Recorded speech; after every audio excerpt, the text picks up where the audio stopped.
Wasahlan wa marhaban bikum. You're welcome to another episode. In the previous episode, we talked about dha, dhal, and fa, which is still talking about the tongue, specifically taraf al-lisan, the tip of the tongue. And if you remember from the beginning, we said the points of articulations are 17 and it has been shrinked into 5. We have the al-jawf, we have the al-halq, the throat, we have the tongue, al-lisan, then we have the lips, that is shafatan, and the last one, al-khayshum, which we're coming to. So because of that, today we're going to move into the next part, which is a shafatan, which means we are done with the tongue.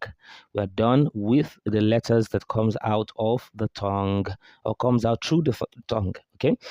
Today we're going to be taking letter fa, harf fa, fa. Okay.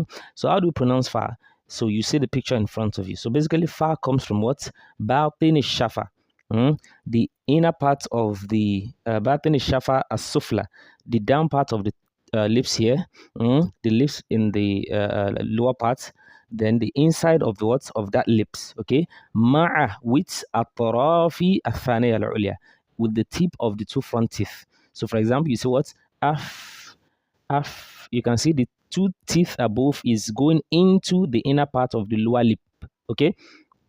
So we have af,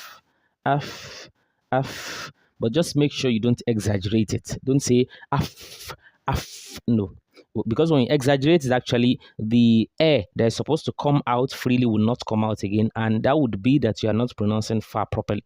Okay, so you say af, as simple as that. So let's take a word with sukun. We have something like yaf'alu, yaf'alu. So one of the mistake people do when they pronounce fa with sukun, let me take it along now, is that when they pronounce fa with sukun, they don't wait. There's this particular maybe millisecond you are supposed to wait, or a second you are going to wait before you move to the next letter, so that we hear that air that comes out with fa properly. You don't just say yaf'alu, yaf'alu, yaf'alu, yaf'alu. That's too tight.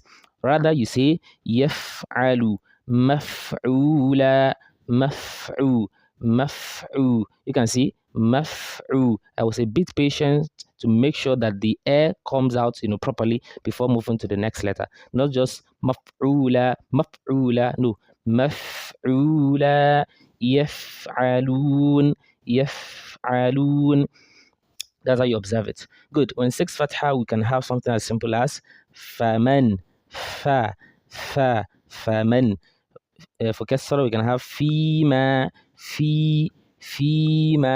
And for dhamma, we can have fu'il, fu'il, fu. When you pronounce dhamma, what happens? Good. The lips goes forward.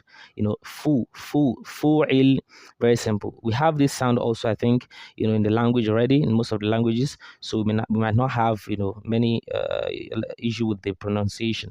So that is that. And then we are going to take along with it another letter comes from the lips also, which is wow. Okay, so where does wow come out from? Wow will come out when you put bindimamu shafatain, when you put the two lips together. Wa, ow. You see, in the mamu shafatain, the two lips comes together to the front, ila al-amam. Ma irtifa, but something happens with the tongue whenever you do that. Ow, wow, wa, ow. Something happened. That is that the back of the tongue actually gets raised up. That's one of the effects, of pronouncing wow. The back of the tongue gets raised up, as you're going to see in the picture in front of you. So let's take wow with sukun. For example, we have mautun, mau. And then the two lips will not close totally. So you cannot say mautun, no. Mau. There will be a little gap in between. Mautun. When 6 fatha, we have wa, waznun, wa. Waznun. When it says kasra, we have we, wildan, wildan. And when it takes dhamma, we have what? Good. We have wujuhun. So I intentionally brought this example because actually it's one of the common error that people make in the Quran when they read the Quran, especially in this word. I can see wujuhun yawma idhin, woo, woo, woo. When many people will just read this as ujuun, u, instead of woo. Then I tell them, whenever some of my students read this, I'll tell them, okay, waw fatha, you say wa, waw kesra, you say we. Now, waw dhamma what? Is it waw dhamma u? No, it's waw dhamma woo, wood, as in W-U, woo. So it is wujuhun yawma'idh, woo, not wujuhun. Very common. I can assure you, very, very common. I had many students like that. It's just very widespread. So please, let's take note of the proper pronunciation of wow when it takes dhamma. Woo, woo, wujuhun. So this is the common error regarding this particular letter. And I've already mentioned the error regarding fa also. Make sure you allow the ear to come out properly. Yaf'alu, okay, and so on and so forth. Barakallahu fikum. I believe we've learned one or two things. May Allah accept it from us as an act of ibadah. Assalamu alaikum.